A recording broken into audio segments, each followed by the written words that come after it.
The barrage of negative attacks is a result of the fact that they don't have a plan to address the rising cost of healthcare. Okay, so I don't think people fully realize what is actually happening in Middle Tennessee right now. I'm sure you have heard about a special election between Aftyn Behn and Matt Van Epps, but I don't think people realize that Aftyn Behn, a current state representative, someone who has said she has bullied ICE agents, someone who has said she hates Nashville, even though she represents that area of Tennessee, she has a legitimate chance of beating Matt Van Epps. Matt Van Epps is somebody who has flown combat tours overseas, has been backed by President Donald Trump, and yet here we are, Aftyn Behn might be a member of Congress. Now, I'm gonna play some new clips that have surfaced of Aftyn Behn, where she was asked once again, hey, do you want to apologize or do you regret about hating on Nashville, Tennessee, the place you actually represent? Oh, and I forgot to mention, Aftyn Behn is now being called the AOC of Tennessee. And again, she might be a member of Congress, so you might want to pay attention either way, because I don't think people are going to believe how Aftyn Behn responds to some of these questions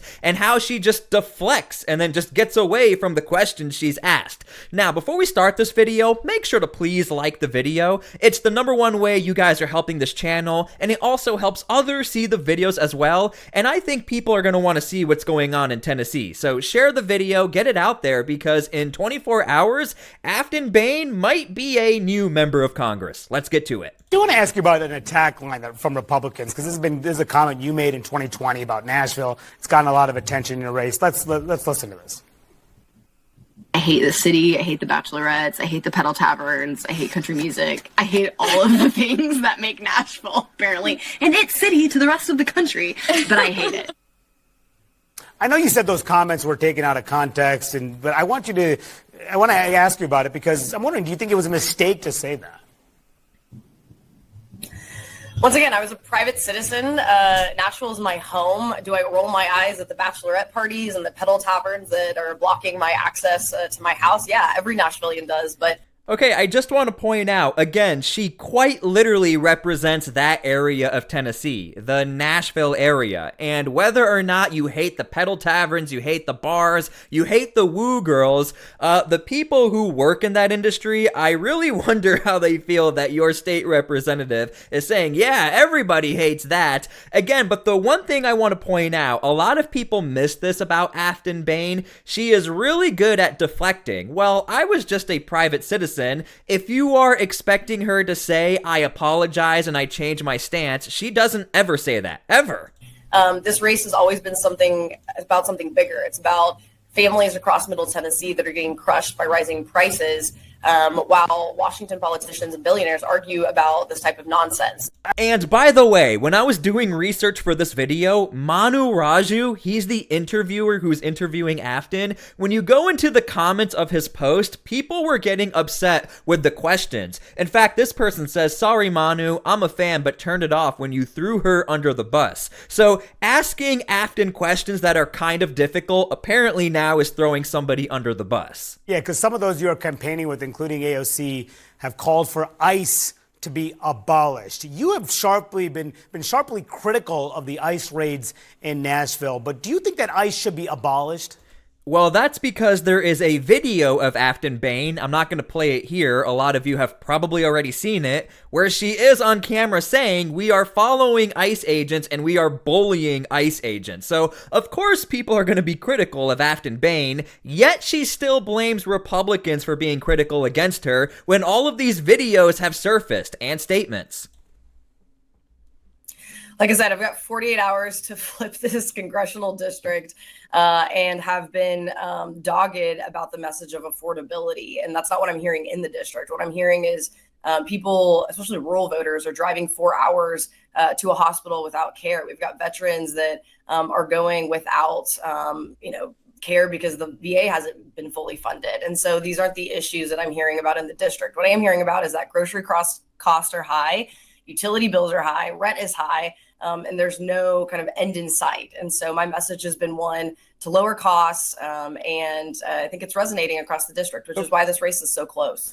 This is a question about ICE, by the way. Again, I really want to showcase what is happening in Middle Tennessee because we might have another AOC on our hands. Again, she is being compared to AOC, and AOC is helping her out with her campaign. And Aftyn Behn doesn't seem to mind to be referred to as an AOC, but this is a very important question for Middle Tennesseans, considering, especially in Nashville, it's the 7th most dangerous city in the United States, according to crime statistics.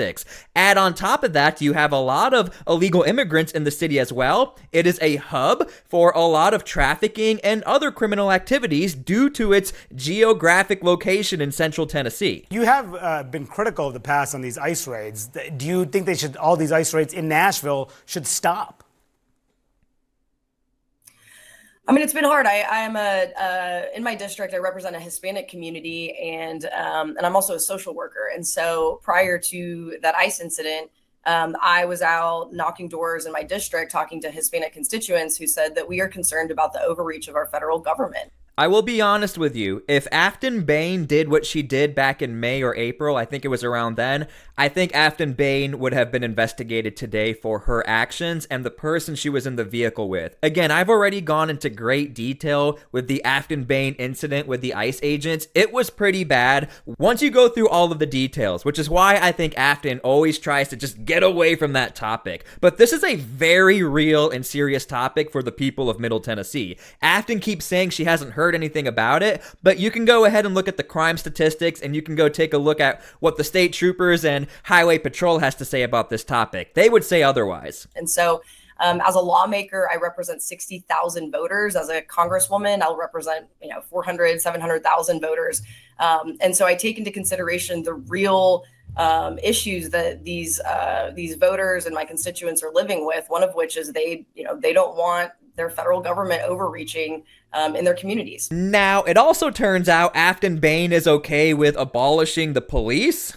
Well, I'm currently involved in a transformative justice seminar, and so it's how to imagine a world without police and what that looks like and what community mechanisms look like, how people can not police themselves, but what, for example, if you experience sexual assault, like what is the reconciliation process and what does transformative justice look like? Because as we know, like you can't take those things to court. Like, our legal system is terrible when it comes to retribution. So anyways, all that to say is that like, I hope all of you, so one, I'll have a podcast on it, and I highly recommend, like, if it's been difficult for all of you to imagine a world without police, please tune in to maybe not this episode, but the next one, because I'll talk about, things I'm learning and growing as an organizer, because I think, especially for those of us, that are young, like, and talking to our parents about what police abolition looks like, that, we can do it, and there is a world. I can't even believe I have to make this video, but I feel like I have to make the video because time and time again, Republicans and conservatives do not pay attention to stuff like this,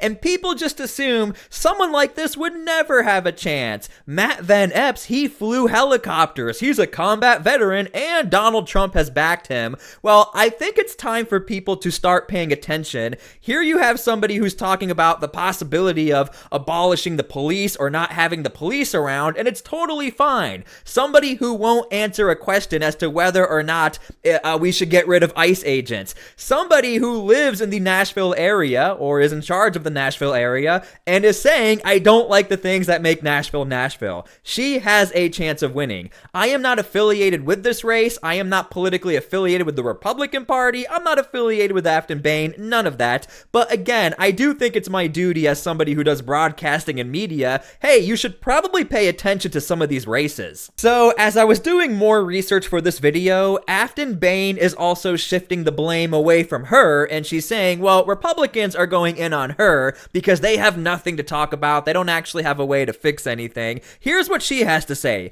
Again, I really do think we need to start paying attention to people like Aftyn Behn, because if she has the ability to just deflect everything, even though we have it all on camera, all of the statements as well, she's getting away with it. She's just saying, yeah, it's not me, it's the Republicans.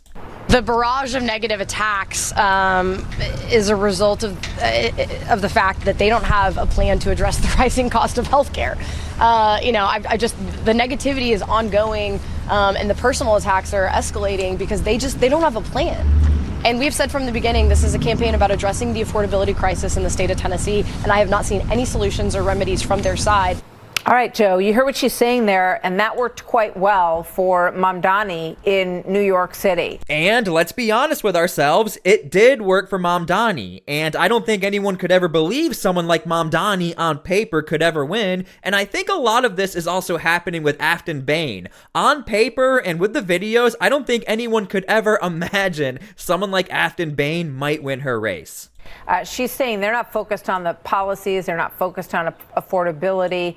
What's your response to that? Listen, she'd be better off running in a city like New York City or one of these other blue states. She's not going to represent Nashville well. I say that Tennessee is the Republican wall. We've been on the ground here for a while. We're doing everything we can to make sure we turn out the vote, and that's what it's going to come down to. We have to make sure the Republicans come out strong tomorrow. And what we saw already today from the rallies and from the walking that we've done is we have Speaker Johnson, Van Epps, we have both Republican U.S. Senators, Haggerty and Blackburn. We have all the members of Congress, and the energy and the excitement that we have on the ground is unmatched. That's why I think that we're going to be successful. We have a great candidate. She's just another far-left radical extremist from her left wing of the party. She should be running in New York City, not Nashville. We're going to close the gap, and we're going to make sure that we finish strong here, and we're going to elect Van Epps. Because at the end of the day, we have to do everything we can to make sure we support the president and his policies. Now, to be clear, on paper, right now, Matt Van Epps, he is ahead in the polling. But the fact that we're even this close in Tennessee, a pretty red state, and I understand Central Tennessee with Nashville, it is Democratic, rather Democratic, but still, you even have videos like this out right now of Aftyn Behn. This is Aftyn Behn right here.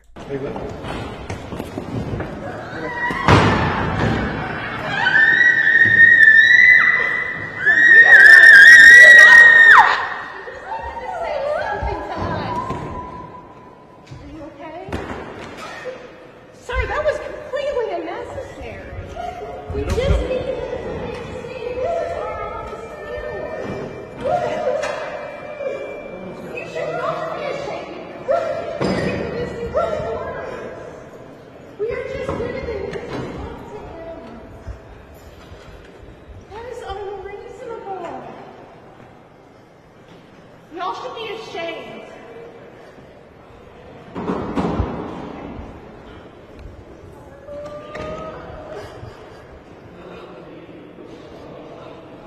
Yeah, so this is circling around with Republican media as well, pointing out that Aftyn Behn was trying to run into someone's office at the state capitol and pointing out, how could someone like this be a member of Congress? How can someone like this, who is not able to control their emotions and in a very intense moment, getting kicked out by the state troopers trying to enter someone's office? Many people are pointing out in Republican media, like, how is this a thing? How does she even have a chance of winning this race? And here's what Benny Johnson has to say about this Aftyn Behn race. It takes a while to turn it. Yeah. And we are seeing the effects of that in some special elections. Democrats are winning in dark blue cities and in dark blue left-wing states. And that shouldn't shock anybody. However, this is a Trump plus 22 district in Tennessee. The Republican is a West Point graduate. He is an Army veteran, war hero, and a Tennessee commissioner. That right there is like, yes, perfect. He's going to win. But look and see what Benny Johnson has to say. Should be winning easily. The Democrat is somebody who is the AOC of the South. She celebrated the police headquarters getting attacked and burned during the BLM riots. She celebrated the defunding of the police. And she also hates Nashville. I have for you, Jackie, an exact quote for you, if you don't mind if I read it. Yeah. This is from the Democrat candidate. I hate the city of Nashville. I hate the Bachelorettes. I hate the pedal taverns. I hate country music. I hate all the things that make Nashville. I hate it. Yeah. This is the Democrat candidate, in her own words, running for a Nashville seat. Benny. And so it really does beg the question, like, how far can you go when you're looking for a candidate that is at the very bottom of the barrel? She deserves to lose. By the way, all of those things are wonderful. Those are the reasons why I love Nashville. I know many of your Fox colleagues love Nashville. They do, and this is... And look, here's the thing. She's getting a ton of backing, like AOC, Al Gore, and a lot others. A lot of media backing as well. I mean, when I say backing, at least she's getting on like MSNBC or MSN. She's getting on CNN. She's getting on Midas Touch. So she is getting media backing as far as exposure to who she is. That's why I just wanted to, sort of pause for a second, because what you're talking about is an issue entirely other than affordability. It's just like pure hatred being put out there. So what? And look, even if you're not from Tennessee, this could happen to your red state, which is why I am highlighting this. I typically don't talk too much about political campaigns. There are better people at this job than me, like Benny Johnson and many others. I try to focus on more niche topics, but again, I do think it's my duty to sometimes make videos like this to generally point out this could happen to your state. And if you think your state is safe because you're a Republican stronghold, again, Matt Van Epps on paper is like the golden boy or the golden politician as far as what exactly you would assume an American politician should be all about. A war veteran, combat war veteran, backed by the president, and here we are having to make a video like this. Okay, so I hope you guys enjoyed this video. Again, if this can happen in Tennessee, I am quite confident something like this can happen in a state if you live in a conservative state. Obviously, and even Benny Johnson said, stuff like this is going to happen in deep blue states or deep blue cities, but we're talking about Central Tennessee, which is a Republican stronghold. So, okay, leave your comments down below how you feel about all of this. In 24 hours, I guess we're going to figure out what actually happens here. Thank you guys so much for being here. God bless, and we'll see you all later. Thank you so much.